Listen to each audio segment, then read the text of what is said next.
So what are the challenges and opportunities for our sector? Partnerships, I think we've talked about that they're trying to divide, and if you guys collaborate and partner, it's going to be harder to divide you. That's going to work. Lack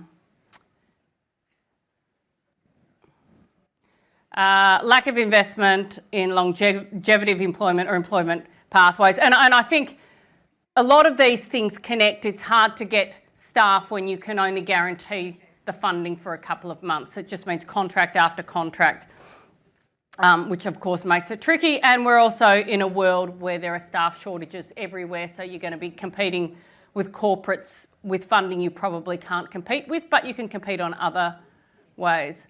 Burnout, definitely. Our space seems to have changed, but I'm not so sure. I think the challenge we need to keep in mind is that our place hasn't changed. We need to be confident in our approach and recognise our worth. I think that's really important, and I was actually jotting down a couple of notes on that. We've talked a lot about what needs to be done, where the problems are.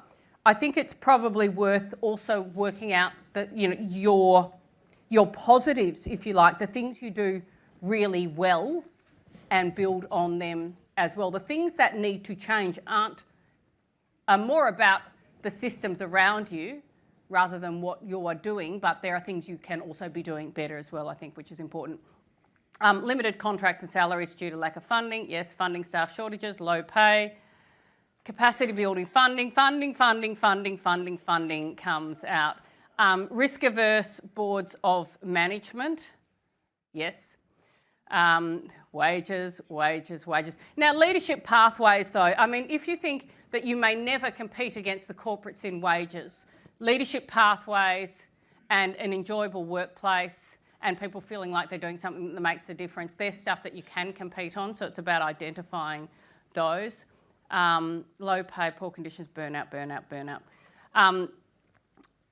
Flexibility is something that you guys can probably offer. I'm always a little wary about flexibility when it comes to women, because women are more likely to use the flexibility options to work from home, and then they're less visible in the office, and then promotions come, and who gets the promotions? Not the person who's never seen in the office. So I think flexibility can be a double-edged sword for women, so be careful with it. Flexibility really should just mean, in my mind, it's actually empowering staff to do what they need to do and letting them get on and do it, sort of in the way they need to do it. That, for me, is actual real flexibility. Dealing with funding bodies that don't respect our experience, qualifications and communities. Yeah, because you're dealing with people who are looking at spreadsheets, and that's going to be an ongoing problem, which means you actually need to go over the head of those people to get the value.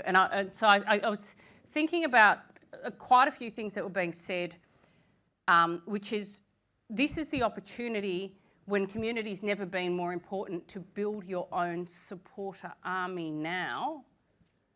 And you can do that digitally, with your own community, through your Facebook page. Build up that community advocacy now, so when you have an ask, they're the people you can get signing things. They're the people, if you can go to your local MP with 10,000 local signatures, they will listen to you.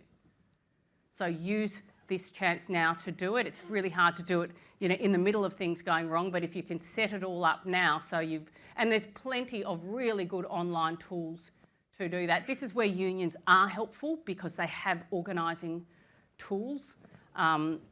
But so do places like GetUp. A lot of sort of organisations now have tools that can help you build your supporter base now so that you can use it in the future. Remembering we're in it together, our sector is growing, not shrinking, so abundance, not scarcity mindset. Yep. Skilled volunteers to make up for lack of paid staff. That's a double-edged sword as well. And you guys know that you get people to work for free. Why is someone going to pay you? So it's tricky because at times you do need skilled volunteers, but you might be shooting yourself in the foot to do it. Opportunity to develop a positive, compassionate, supportive culture, making staff want to stay. Absolutely. That's something that you guys have sort of over probably a whole lot of other industries. So really work hard at, doing the things that you do well. Retention, not enough funding, staff, location. And I guess, location's important for some of you. Like if you're in, a regional area, it might be a little bit easier to attract staff in some ways, whereas in the city, it's harder, is it? Yeah, right. Okay, well, that sucks. Unless you can work, I know a lot of regional towns are running, not tourism, they're running recruitment programs to bring people into town. If you can sort of liaise with them and say, hey, can we be one of the businesses that you are using to attract staff? They're what? Housing, yeah. Yeah, but they'll give the houses to teachers. Poor learning and skill development becoming more evident in graduating students hoping to enter the workforce. What with that, are you saying that you are not feeling like the graduates have the skills needed? Okay. We take students on placement. I have volunteers with a greater skill set that haven't sat for years in a university lecture theatre. Okay, so is... Spent the first 4 weeks of 600-hour placement in shell shock, looking at what the reality of social work, what frontline social services is all about. They come out with an expectation of a clipboard in a hospital. And when I say, let's go clean up our refuges from someone who's squalor hoarding, they look at me and go, not my job, not my problem. Love that sentence, I use it regularly. And when I go to interagency meetings and I go, I have a student on placement, they go, why it's not cost effective? And I go, because I don't want to be part of the problem of the next generation being ill-equipped to deliver services. Okay, so is that a conversation to be had with the tertiary institutions themselves to say, look, can we make a more practical syllabus? I mean, is that something that can be done? We need a workforce innovation and development institute like that in Victoria, which is what Michaela heads up, which is tailor-made For this. ensuring that we're turning out the right people with the right qualifications. So is that something that could be run through a TAFE or something? It brings together TAFE, it brings together higher education, it brings together the sector, the organisations to say this is what we need. Yeah, right. Provide support to the students to make sure that students stay the course, they don't drop out because they get the tailored support that they need. And is it state controlled or federal? We are working with Western Sydney University. Yeah. They are the proposed here in New South Wales, but we need the New South Wales government to come to the party. The learning costs around sector development. The biggest issue is that, remember, they took out of their hands the whole federal system of course accreditation and often put people in place you could apply. So they stopped people sitting in sectors, sitting on advisory committees that looked at the course articulations and content. And they took it out of the hands of the professional people that lived that experience. And we still have Sue, don't we? That used to sit on the NCOS advisory, because I was on the sector development advisory committee at NCOS years ago. And we do have some of that stuff in New South Wales. But the whole course contents were changed. And the accreditations were looked at by people that were qualified in the sector. Right, right. Well, that's that feels like a specific thing that could be done. But I guess it's who does it. Can I just add something to that? Sorry to jump in, but just to add to this comment and a comment that came from the last panel, it's about an investment in this workforce from us as well. What would be nice would be to see, I'm not sure how many people offer traineeships and apprenticeships, but if they were well funded in our sector, then it would be easier for poorly resourced services to say, yeah, we'll take these people in with the supports that are necessary. I have a history in managing golf clubs, and there is a tragic shortage of greenkeepers. Not that I think that's a massive issue in this room, but one of the arguments is you must keep training greenkeepers, or there's no greenkeepers in the future. In exactly the same sense, we need to own the future of our workforce as well. Train people now, acknowledge that they will move on, but they'll go with more skills, and we're contributing to our whole sector by allowing that to happen, rather than saying, well, we only do this bit. We shouldn't be closing our doors to new experiences, new offerings from our services where we can make them, but certainly new learnings for our staff that strengthen this sector and attract people that don't come in shell-shocked and go, man, I'm going to go and do something else and I don't hold a hose, but instead come in with their eyes open and with a belief in as you say, the career journey that's available to you because our sector provides it and says it's really important because we know how important the future is. We need to be part of that solution, I'm And sure. it might be also a way to get some longer term funding as well, if you're looking at it, because it'll be coming from a different bucket, the training bucket. So that's definitely something worth thinking about. There's actually, if I can add to that, because there is loads of funding in the area of training and things like that, but we've also got to recognise that to actually take on a trainee, we all know it takes a lot of work, it takes a lot of time. It's an investment that we, as those who are experienced, have to then add to our workload. We don't generally get an extra amount of time, and we invest in it personally because that's the area that we're passionate about. Otherwise, we wouldn't be in the sector. So I think one of the things that the industry skills councils do really well is that they work, that more construction and that side of it is they tend to work together on what we need, and they're really vigilant and militant, for the want of a better word, about what they want. We tend to be we're getting a little bit better at saying, no, this is what we want, rather than saying, well, we're not going to talk to you unless we actually get what we want. So what am I trying to say? I think the ability to actually get traineeships and trainees on track is for us as a sector to decide what we want it to look like, and this is what we need it to look like. So that if you take on a trainee or you take on someone whose experience is worth gold compared to necessarily a qualification, that you've got something you can kind of go, okay, I've got a bit of a plan, and now I'll just contextualise it, make it mine, make it part of our sector, and because we know what our community is. So I think if there's a project that would be really awesome, it'd be saying, all right, we'll take time out, let's develop something that this is what we want our sector to look like, and these are the things that we need to train. So if you put it in as a project, as distinct from everyone doing this, like trying to manage it all, On their and then own. we can go, all right, here's a bit of a framework, because we're good with frameworks. Like, here's a bit of a framework, and then at least take some of the pressure off us actually doing it at centre level. I think that's a great idea. And also it just tends to sort of give that sense of collaboration and also professionalism, that people can move sort of from businesses to businesses within the sector, but through this training centre, so they're actually coming out of it with decent skills. It might be worth looking at the ETU in Victoria, which is the Electrical Trades Union, have actually set up their own training unit on site and do it really, really well, and they get a lot of government funding for that. So I think that's something definitely worth looking at.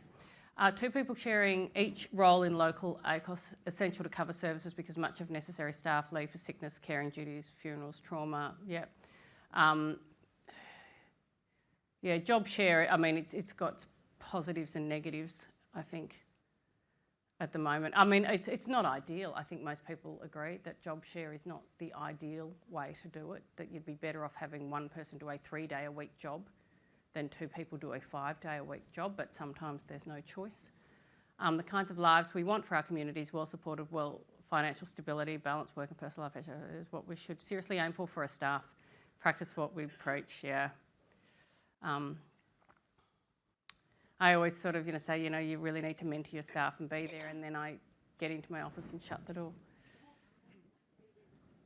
Okay, sorry, where have we got? Yep. I just want to say the body that can help with workforce development stuff is the Community Services and Health Industry Training Advisory Board, otherwise known as the ITAB. I'm on the board for that. The ITAB is funded to talk to the state government about workforce needs, especially in the accredited space, so things like traineeships and skill set funding, those types of things, so we can get qualifications recognised as traineeships. It's all out there. A lot of the funding at the moment is aimed more at either unemployed or younger people, and one thing that we are starting to advocate with the state government is that some of the Skilling for Recovery money, which has been aimed at 16 to 24-year-olds, also needs to be aimed at older people. Yeah. Because the funding for older people at the moment only kicks in once you've been unemployed for 6 months. Yeah. So that's one thing we've been advocating for. Traineeships are great, but yes, you do need a lot of workplace support from that. And just the other thing is that AQUA is actually in the middle of developing a workforce development framework for child and family services, and we've got universities involved as well as service providers in actually setting that up. We're looking at pathways into, through and across the sector.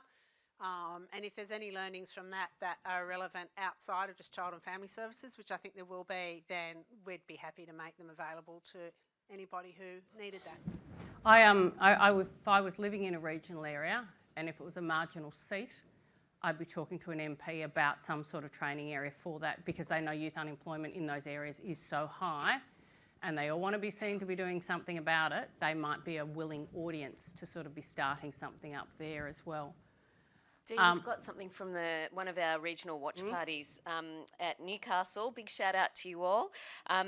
Kate Johnson from Hamilton TAFE in Newcastle says it would be great to look at TAFE and NCOS partnership to look at enable effective trainee placement, supervision, etc. So there's an offer. I think that'd be great.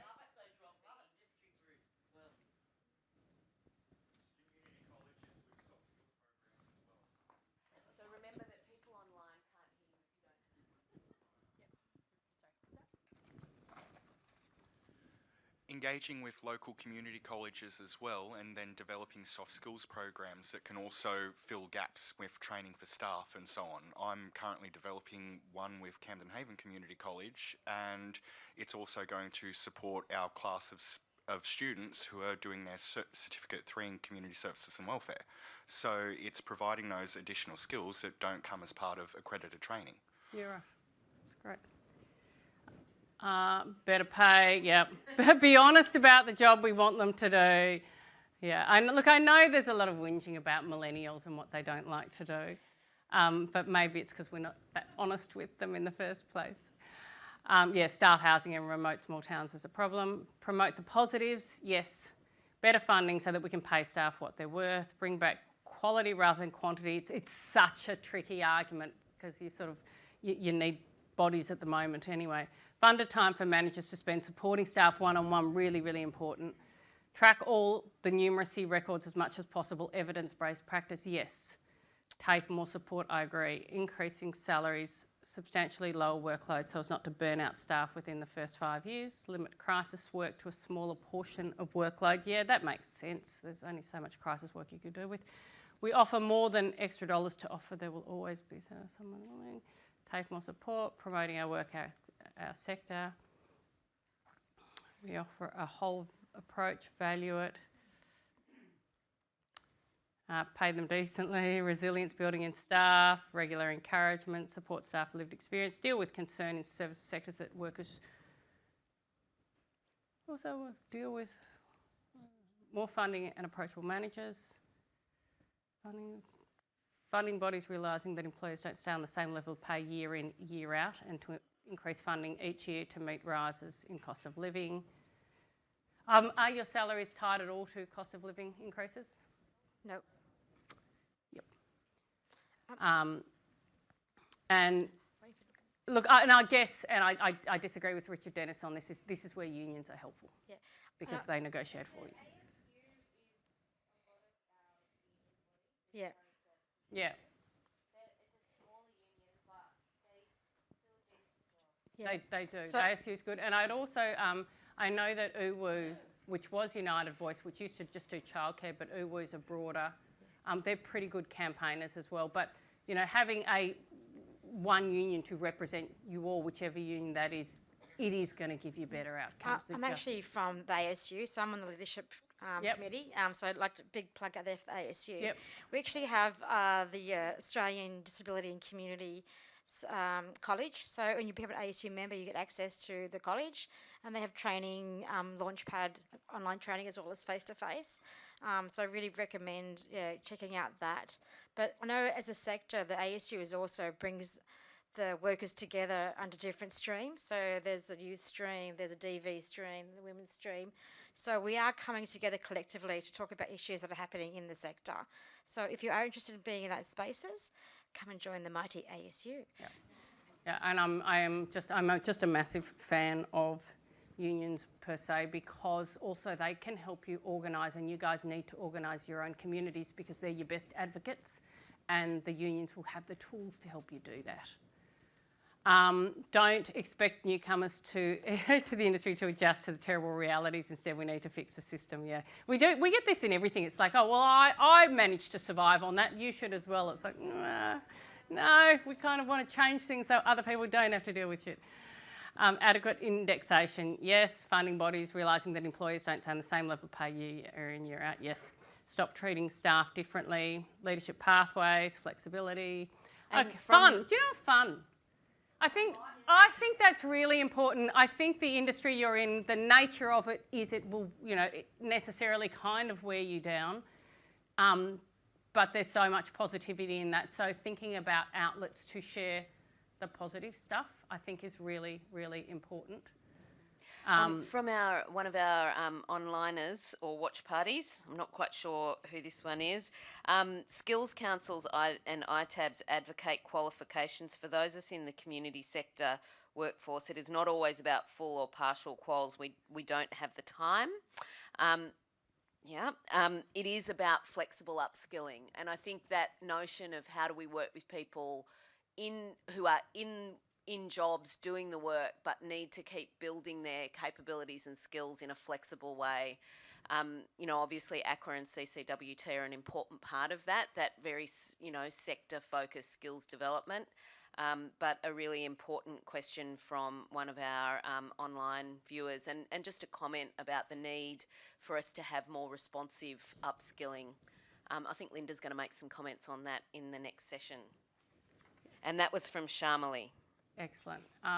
Is there any other questions before we do move on to the next section? Because we are running a little bit behind.